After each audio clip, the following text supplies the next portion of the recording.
हे WhatsApp guys, welcome back once again.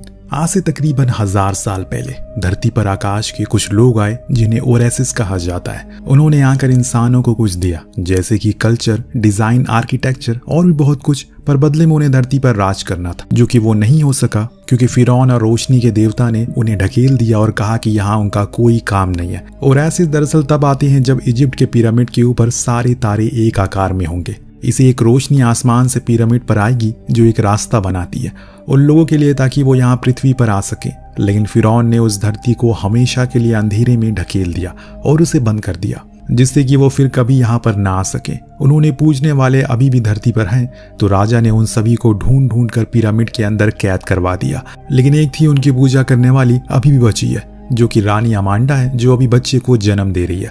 उसका कहना है कि ओरेसिस का आखिरी वंशज है, इसे इन लोगों से दूर ले जाओ। इतना कहकर उसने अपना दम तोड़ दिया और ये बात राजा को पता चल गई। उसने उस बच्चे को ताबूत में बंद करके, दरअसल पिरामिड के अंदर एक खास किस्म का दरवाजा है जिसके अंदर सिर्फ वही लोग प्रवेश कर सकते हैं जो कि ओरेसिस को पूजते हैं। लेकिन वो दरवाजा भी तभी खुलता है जब सारे तारे एक साथ ऊपर होते हैं। लेकिन राजा ने उस रहस्यमयी दरवाजे को भी बंद करवा दिया, जिसकी चाबी को की ऑफ हेवन के नाम से जाना जाता है। और आज के जमाने में अगर गलती से ओरेसिस इस धरती पर वापस आ गए तो ये पूरी धरती विनाश के रास्ते पर चल पड़ेगी।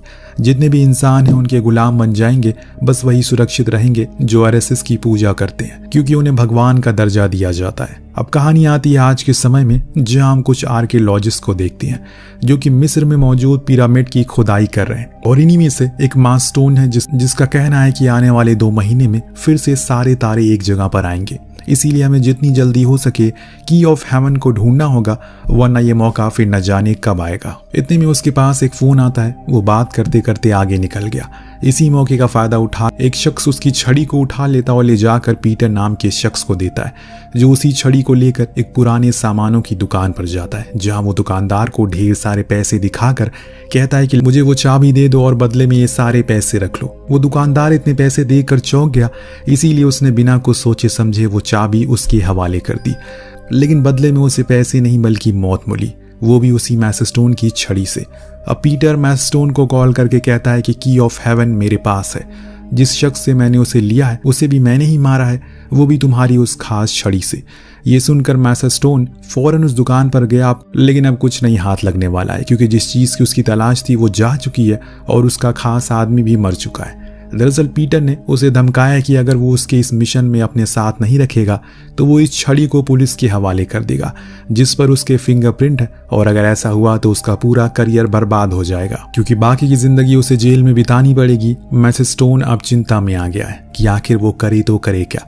इसीलिए वो एक लड़की के पास गया जो कि भविष्य देख सकती। उसने उसे एक ही सवाल किया, क्या वो इस काम को पूरा कर पाएगा। उसने कहा कि हाँ जरूर।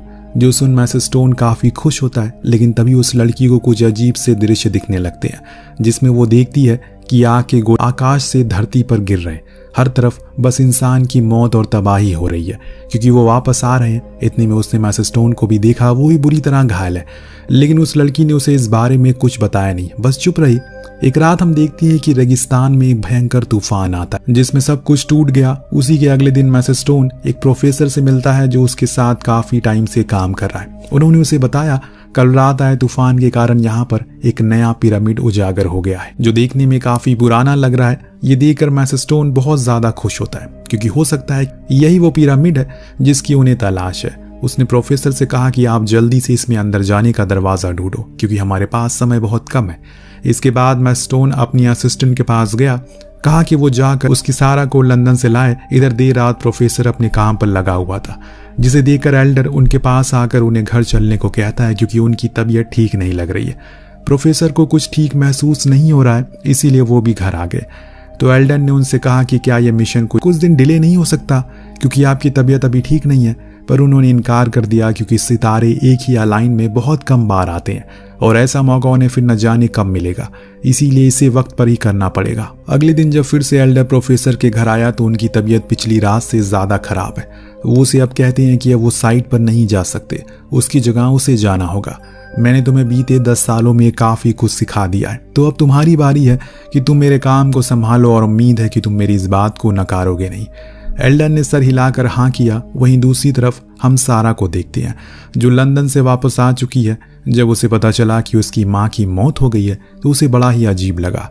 ऐसे वो कैसे मर सकती है, क्योंकि जब उसने आखिरी बार बात हुई तो वो काफ़ी अच्छी खासी थी, फिर ये अचानक मौत कैसे हो गई। अब उसके मन में एक ही सवाल था कि ये कैसे हो गया, और इस चीज़ का अब उसे पता लगाना है किसी भी हाल में। एक दिन सारा की मुलाकात एल्डर से होती है, जिससे वो प्रोफेसर के बारे में पूछती है तो वो बताता है कि वो हॉस्पिटल में, क्योंकि उनकी तबीयत खराब है, इसीलिए मैं उनकी जगह इस मिशन पर आया हूँ। सारा उसका मजाक बनाते हुए कहती है उन्हें एक्सपर्ट की ज़रूरत है, ना कि ट्रेनी की। ये सुनकर एल्डर को काफ़ी बुरा लगता है, वो बिना कुछ बोले ही वहाँ से चला जाता है। अब जब सारा ये बात अपने पिता मैसेस्टोन को बताती है तो वो बहुत सुनाते हैं उसे और कहती हैं कि अभी जाकर उससे माफ़ी मांगो और कहो कि यहाँ वो जल्दी से आए, क्योंकि हमें उसकी ज़रूरत है। हालांकि सारा तो ये करना नहीं चाहती, लेकिन उसके पास कोई चारा नहीं है। उसने एल्डर को कॉल करके कहा कि उसने ज़्यादा ही बोल दिया, इसीलिए वो अपने शब्दों के लिए माफ़ी मांगती है। हो सके तो वो जल्दी यहाँ पर आ जाए। हालांकि पहले तो वो जाने से इनकार करता है, लेकिन फिर बाद में प्रोफेसर की खातिर वो मान जाता है। अब सभी लोग एक साथ इकट्ठा होते हैं। जिन को इस मिशन पर जाना था, इसमें एक और शख्स ज्वाइन होता है जो सीधा भारत से आया था, और उसे सब रोहित कहकर पुकारते हैं। मैसेस्टोन सभी को उसका इंट्रोडक्शन देता है।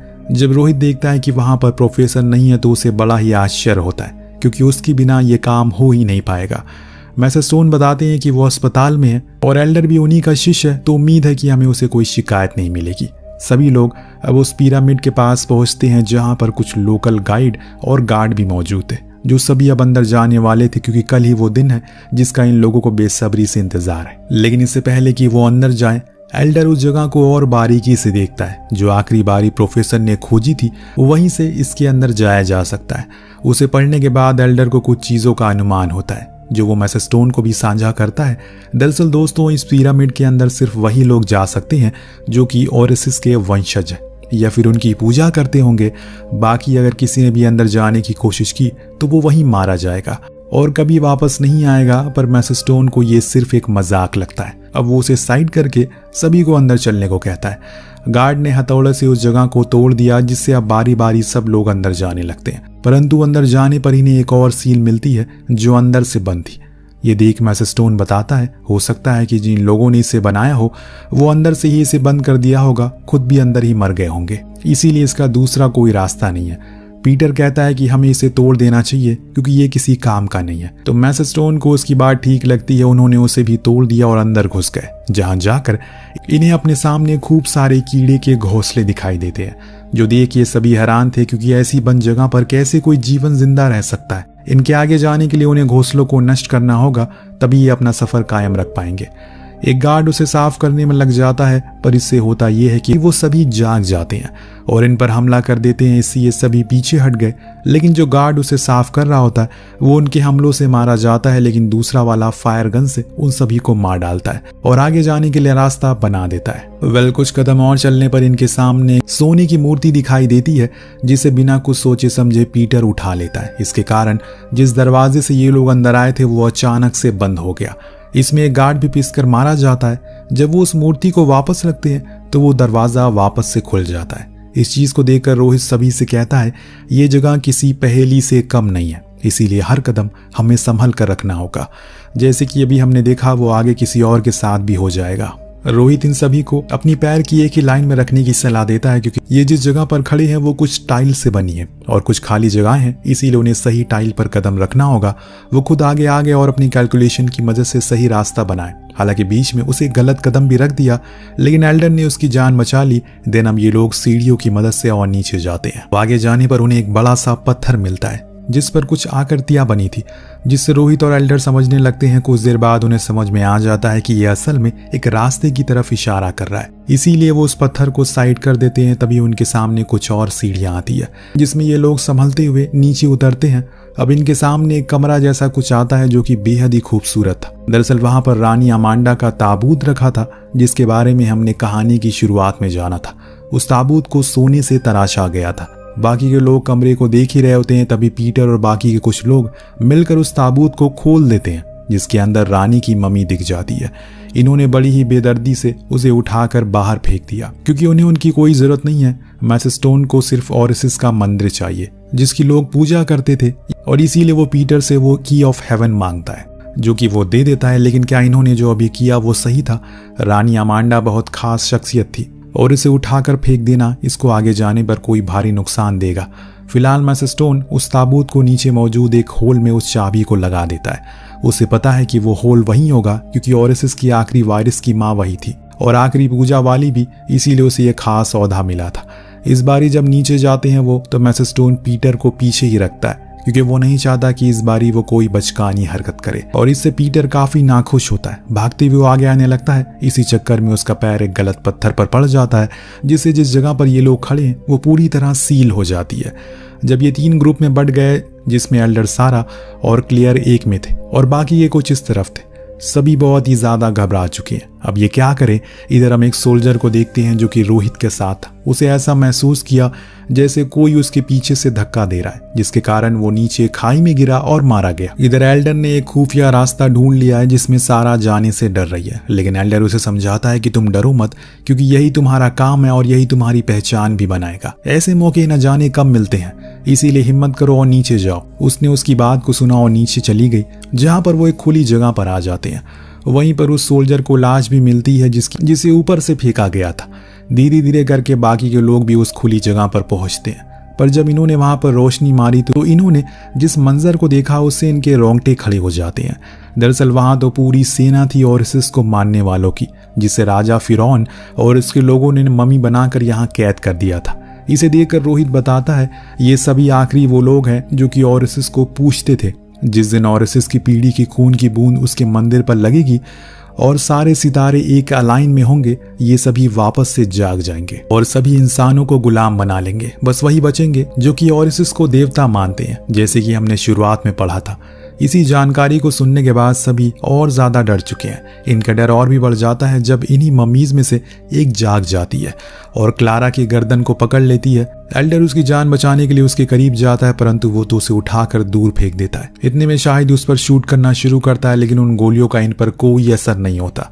इससे आप अंदाजा लगा सकते हैं कि ये किस कदर शक्तिशाली है। वो आकर शाहिद को उठाकर उल्टा फेंक देते हैं, जिससे उसकी गर्दन टूट जाती है और वो मारा जाता है। उधर एल्डर सारा से कहता है वो जाकर दरवाजे को ढूंढे ताकि वो सभी यहाँ से बाहर निकल सके, जो कि भाग्य से वो ढूंढ भी लेती है, परंतु वो सिर्फ एक ही बारी खुलता है।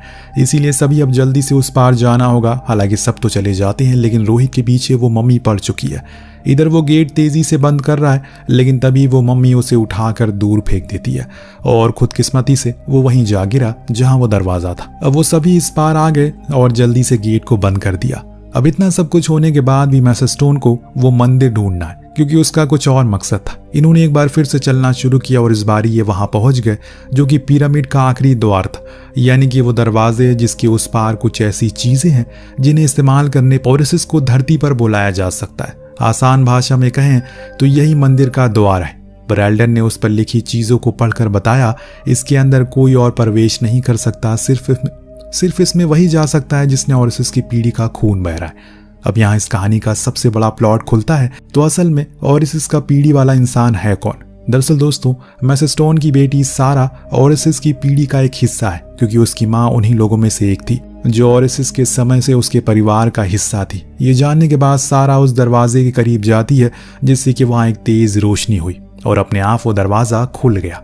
अंदर एक भव्य जनरेटर जैसा कुछ था, जिसे देखकर रोहित कहता है कि ये वो चीज है जिसे इस संसार की काया पलट हो सकती है। इतने में एडम सारा को पकड़कर वहां पर एक कुर्सी पर बैठा देता है। उसके साइड में बैठा मैसेस्टोन ये खुलासा करता है कि अब वो सारा की खून इस जगह पर गिराएगा ताकि इस संसार में वापस से अपने देवता को बुला सके, यानी कि ओरेसिस को, जिसका मतलब ये है कि मैसेस्टोन ओरेसिस की पूजा करने वालों में से एक है जो अभी भी जिंदा है। इसीलिए वो चाहता है कि वो वापस आए। और ये सुन सारा उसे पूछती है उसकी माँ के साथ उन्होंने क्या किया। तब मैसेस्टोन बताता है कि मैंने उसे सब कुछ बताया, बस इतना ही कि वो मेरी मदद करे ताकि मैं अपने भगवान को बुला सकूं। लेकिन उसने अपने ही देवता को धोखा दिया और मना कर दिया, क्योंकि आज के इंसानों की उसे चिंता हो रही थी। पर मैं इस काम को अब पूरा करूंगा तुम्हारे खून की मदद से। इतना कहकर वो उस चेयर पर उसके खून को गिराना शुरू करता है। एल्डर सारा को बचाने के लिए आगे बढ़ता है, पर एडम उस पर शूट कर देता है। लेकिन अचानक उसके सामने रोहित आता है, जिससे वो गोली उसे लग जाती है और वो वहीं मारा जाता है। पर एल्डर को किसी भी तरह करके रुकना होगा, क्योंकि अब मैसेस्टोन ने मंत्र पढ़ना शुरू कर दिया है, जिससे वहां पर कुछ अजीब प्रकार की आकृतियां बनना शुरू हो गई है। चारों तरफ रोशनी पड़ने लगी है, जिससे वो सारी ममीज भी अब धीरे धीरे जागने लगी है। दरअसल मैसेस्टोन चाहता है उसे भगवान का दर्जा दिया जाए, जो सिर्फ ओरेसिस को पूजा करने वालों को मिलता है, इसीलिए वो ये सब कर रहा है। लेकिन सही समय पर एल्डर एडम को गिरा दिया। इसी का फायदा उठाकर सारा उसकी बंदूक छीन लेती है। अपने ही पिता को शूट करके वो मार डालती है। मंत्र अधूरे में रुक जाते हैं, जिसके कारण सब कुछ बिखरना शुरू हो जाता है और इन्हें अब जल्दी से इस जगह से बाहर निकलना होगा, वरना सबके सब मारे जाएंगे।